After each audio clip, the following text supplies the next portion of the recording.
मौलाना अरबाब अली शाह मुसवी साहब सां गॾु तशरीफ़ फरमा आहिनि। जनाब जा लफ्ज़ शामिल करणु चाहें इस ट्रांसमिशन में। जी जनाब। आउज़ु बिल्लाहि मिनश्शैतानिर्रजीम बिस्मिल्लाहिर्रहमानिर्रहीम। तमाम हमद तमाम सिना उन वाजिबुल वजूद जे लाइ जंहिंजे कब्ज़े कुदरत में काइनात जी जान आहे। बेशक। दुरूद ऐं सलाम उन्हनि ते जिन जे सदक़े में मालिक काइनात जे ज़र्रे ज़र्रे खे अदम खां वजूद बख़्शो ऐं जिन जी ज़ाते वाला सिफ़ात दुरूदनि ऐं सलामनि जे लाइक़ु आहे। बादस हमद मां अर्ज़ु कंदुमि त अॼु मौलाए काइनात इमामुल मुत्तक़ीन अली इब्न अबी तालिब अलैहिस्सलातु वस्सलाम जी शहादत जो ॾिहाड़ो आहे। यकीनन हर मोमिन ते गिरां गुज़रण वारो ॾींहुं आहे। ऐं तव्हां ॾिठो त जेको आहे कंहिं मज़लूमियत जे आलम में इमामुल मुत्तक़ीन खे शहीद कयो वञे पियो। ऐं इमाम अलैहिस्सलातु वस्सलाम खे पाक नबी सल्लल्लाहु अलैहि वसल्लम पंहिंजी हयाती में ई बिशारत ॾेई विया हुया ऐं ॾसे विया हुया त कहिड़े तरीक़े सां अली तव्हांखे शहीद कयो वेंदो।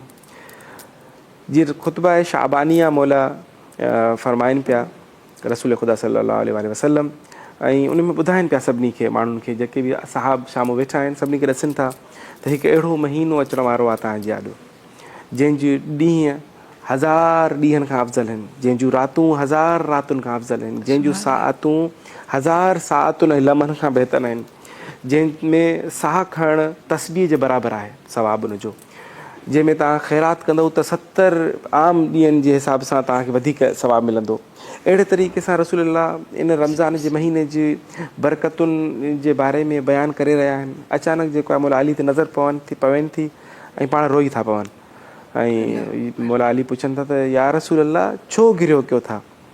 त पाक नबी फ़रमाइनि था त या अली हिन अहिड़े बाबरकत महीने जे अंदरि मुंहिंजी क़ौम मां मुंहिंजी उम्मत मां हिकु शकी तरीन शख़्स जेको आहे उहो तव्हांखे सर ते वार कंदो ऐं तव्हांजी ॾाढ़ी जेका आहे ॾाढ़ी मुबारक तव्हांजे खून सां ख़िज़ाब थी वेंदी। सो मौला अली अलैहिस्सलाम चवनि था त या रसूल अल्लाह मुंहिंजा आकाओ सरदार छा उन वक़्तु मां हक़ ते हूंदुमि? त रसूल अल्लाह फ़रमाइनि था हा अली तूं हक़ ते हूंदे। बसि इहो चवणु आहे त मौला अली फ़रमाइनि था त बसि पोइ मूंखे को फ़र्क़ु कोन्हे त मौत मुंहिंजे मथां अची वञे या मां मौत जे मथां अची वञा। ठीकु त उहो ई थियो 19 रमज़ान ते जेका अॼु खां 2 ॾींहं पहिरियां गुज़री।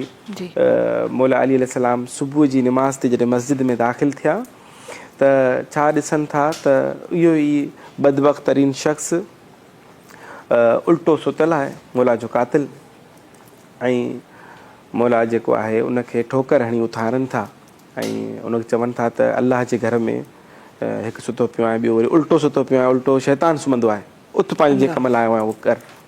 मौला ॼाणनि था त इहो ई मुंहिंजो कातिल आहे। ऐं जेको आहे मां हिते हिकिड़ो शाइर ॾाढो बहितरीनु शेर चयो आहे, उहो कोट कंदो आहियां अक्सर त मौत जेको आहे अक्सर वॾनि वॾनि बहादुरनि खे ठोकर हणी किरायो, पर अली उहो आहे जंहिं ख़ुदि मौत खे ठोकर हणी चयो उथ अली आयो अथई। ऐं मौला अली अलैहिस्सलाम वञनि था 2-3 रिवायतूं आहिनि त मौला जेको आहे निमाज़ शब पिया था पढ़नि या जेको आहे आज़ान ॾियण खां पोइ जेको आहे मौला नाफ़िला निमाज़ पढ़नि था त ॿी रकअत जे सजदे में जॾहिं वञनि था त हीअ बदबख़्त अचे थो तलवार खणी, ऐं उहा तलवार आहे कुझु रिवायतूं मिलनि थियूं असांखे त इन में एॾो ज़हर विधो वञे थो इन तलवार जे ठाहिण में त इहे पूरे कूफ़े जे माण्हुनि खे मारण जे लाइ काफ़ी हुई।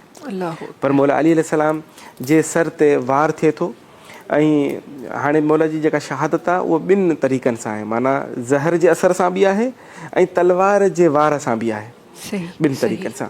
ऐं हू वार करे थो ऐं जीअं ई मौला हसन हुसैन डुकंदा अचनि था मौला खे पंहिंजे गोद में खणनि था, छाकाणि त आसमान ते पूरे मके में कूफ़े में इहा सदा फैलिजी वञे थी त क़द कुतला अमीरुल मोमिनीन, अॼु मोमिनीन जो इमाम जेको आहे क़तल थी वियो। त यतीम जेके मके कूफ़े जा हुया इर्द गिर्द हुया उहे सभु डोड़नि था त असांजो जेको अॼु बाबो अॼु दुनिया में हलियो वियो। सो सभु अचनि था ऐं मौला हसन रोअनि था त मौला अली अलैहिस्सलाम उनखे चवनि था त रो न पुटु। मौला हुसैन रोअनि था त मौला अली अलैहिस्सलाम उन्हनि खे मना कनि था, तसली ॾियनि था त हीउ वक़्तु बि गुज़री वेंदो, तव्हां रुओ न, हे न कयो। ऐं जॾहिं इहा तलवार जीअं लॻी त मौला अली अलैहिस्सलाम हिकु लफ़्ज़ चवनि था ऐं उहो के काइनात में नथो मिले त कोई शख़्स जेको आहे शहादत जे वक़्त जा जेको ख़बर अथनि त हीअ आख़िरी लम्हो आहे ऐं आख़िरी ज़रब मूंखे लॻी आहे, इन खां पोइ मुंहिंजी ज़िंदगी पूरी थी वेंदी, त उते हू चवे त फुस्तु व रबिल काबा, रब काबा जी कसम अॼु अली कामयाबु थी वियो। अल्लाह। त इन ते हिकिड़ी इनशाला तफ़सीरूं इलाही आहिनि, इन ते डिस्कस कंदासीं अॻिते। त मौला अली अलैहिस्सलाम खे पंहिंजा पुट जेको आहे खणी वञनि था पंहिंजे घर, त जॾहिं घर खणी वञनि था त दरवाज़े ते मौला अली अलैहिस्सलाम इन्हनि खे चवनि था त मूंखे लाहियो, ऐं जेके मूंसां गॾु असहाब आहिनि इन्हनि खे चओ त मोटी वञनि। मौला छो मोटी वञनि, इहे तव्हां सां मोहबत करण वारा आहिनि, इन्हनि खे त तव्हां इजाज़त ॾियो। त मौला चए थो न, जीअं ई तव्हां वेझा वेंदव त मुंहिंजियूं धीअरुनि खे मुंहिंजी ख़बर पवंदी त उहे गिरियो कंदियूं, त मां नथो चाहियां त मुंहिंजी धीअरुनि जो गिरियो जेको आहे मुंहिंजे असहाब जे कननि ते हलियो वञे। अल्लाह। मां चवंदुमि त ऐं मुंहिंजा आकाओ सरदार, तव्हांजा इहे बावफ़ा अंसार असहाब तव्हां सां गॾु आहिनि, अगरि तव्हां हींअर बर्दाश्त नथा कयो त तव्हांजे इन्हनि असहाब जे कननि ते तव्हांजी धीअरुनि जे रोअण जी का आवाज़ हली वञे, त उहो बि हिकु वक़्तु ईंदो, करबला जो मैदान हूंदो, जिते तव्हांजी जेको आहे धीउ ज़ैनब जेको आहे उहा सभिनी खे क़ुर मथे ते रखी इल्तमास करे रही हूंदी त अरे मुंहिंजे भाउ हुसैन खे क़तलु न कयो, त हिन जेको आहे मुंहिंजी माउ हिनखे चकियूं पीउ पीउ पालियो आहे। केॾो जेको आहे हिकिड़ो लम्हो आहे। त मौला अली अलैहिस्सलाम बिल आख़िर घर अचनि था। हाणे जीअं ई घर पहुता त धीअरुनि बीबी उम्मे कुलसूम, बीबी ज़ैनब जॾहिं बाबा जी हीअ हालति ॾिठी त रोअण लॻियूं। असां हाणे पीउ जो दिलि ॾिसो न, असां सभु धीअरुनि वारा आहियूं, त पुटनि खे त मौला अली अलैहिस्सलाम चवे पियो त न रो, गिरियो न कयो, उन्हनि खे सम्झाए पियो त जेको आहे वक़्तु गुज़री वेंदो, असां मर्द आहियूं, असांखे रोअणु न खपे, असां जेको आहे तव्हां परेशान न थियो, मां ठीकु थी वेंदुमि। पर जीअं ई धीअरुनि ते नज़र पियसि, धीअरूं रुनियूं, पीउ बि पाण रोअणु शुरू थी वियो। अल्लाह। हाणे उहो छाजे करे रोनो, त धीअरुनि जी उहा दिलि छाकाणि त नरम आहे, हाणे पीउ खां बर्दाश्त नथी थिए त मुंहिंजी धीउ ईअं रुए। ठीकु, त हीअ उहो मौला आहे। हाणे जॾहिं इहो मरहलो अचे थो त उन मरहले खां पोइ हाणे मौला सभिनी खे जेको आहे तबीब खे पहिरियों घुराए थो वञे। तबीब अची ज़ख़्म खे ॾिसी चवनि था मौला हसन हुसैन खे त हीउ ज़ख़्म एतिरो गहरो आहे त जेको आहे हीउ बचणु मुश्किल आहे।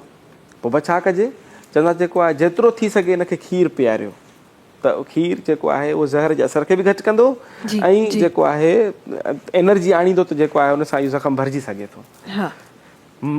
कूफे जा यतीम ॿार जिन खे हर रोज़ मौला अली वेंदा हुया, उन्हनि जे घर वञी उन्हनि खे खीरु पाण पीआरींदा हुआ या खीरु वञी पुॼाए ॾींदा हुया, उहे ॿार न जाने काथऊं पैसा कनि था, काथऊं आणनि था, उहो खीरनि जा प्याला खणी मौला जे दर ते अची बीहनि था। त असांजे आकाओ सरदार खे, असांजे बाबे खे, छाकाणि त मौला अली खे रसूल अल्लाह जी बि हदीस मुबारक आहे त ए अली हिन उम्मत जा 2 पीअर आहिनि, हिकु मां हिकु तूं। त उहो जेको आहे पीउ आहे, ऐं उनजी शफ़क़त तव्हां हितो बि अंदाज़ो लॻाए सघो था त जंहिं वक़्तु, छाकाणि त मौला विया आहिनि पंहिंजी मस्जिद, राति ते पंहिंजी धीउ उम्मे कुलसूम वटि जेको आहे रोज़ो खोलियो अथनि, त उते उन्हनि धीउ 3 शयूं रखियूं, हिकिड़ी नमक, हिकिड़ो खीर जो प्यालो ऐं हिकिड़ी मानी। त मौला अली चए थो त एॾी तोखे ख़बर न आहे त अली जे सुफ़रे ते हिक खां वधीक का ॿी शइ न हूंदी आहे, त हिकिड़ी शइ खण। त हू धीउ जो हिकिड़ो दिलि आहे, उहो लूणु खणे थी त खीर सां भला मुंहिंजो बाबू खाए। त मौला चएसि थो न, खीर खण, सुभाणे मतां कंहिंखे ज़रूरत पए। त उहो जेको शकी तरीन शख़्स मौला खे ज़रब हणे थो, हुनखे जॾहिं पकड़नि था त हुनजो हालत गेर आहे हिन वक़्तु। त मौला चएसि थो मूंखे छॾियो, इहो खीर हिनखे पीआरियो। अल्लाह। मूंखां कंहिं टीवी चैनल ते कंहिं मूंखां सुवालु पुछियो त इहो कीअं मुमकिन आहे त मौला जेको आहे एॾो सखी ऐं करीम ऐं लतीफ़ थी वञे त पंहिंजो शरबत जेको आहे कंहिं पंहिंजे कातिल खे पीआरे। मां चयो उनजी वजह इहा आहे त पीउ जेको आहे पंहिंजी उम्मत सां, पंहिंजी औलाद सां अहिड़े तरीक़े सां ई मोहबत कंदो आहे। बेशक बेशक बेशक। औलाद नाफ़रमान थी वञे, पर जेको आहे पीउ पंहिंजी जेको आहे ड्यूटी पूरी करे थो। बिल्कुलु बिल्कुलु। ऐं पोइ वरी जॾहिं वालिद, त असां जिन जिन जा वालिद ज़िंदा आहिनि, ख़ुदा ताला उन्हनि खे उम्र दराज़ अता फ़रमाए सिहतियाबी सगत, पर जिन जा वालिद ज़िंदा आहिनि, वालिद हिन वक़्त जा वालिद, हिकु त वालिद उनजो दर्जो वधीक, ऐं पोइ वरी मौला अली जो नालो अची वियो, त पोइ त कई गुना वधीक दर्जात वधीक।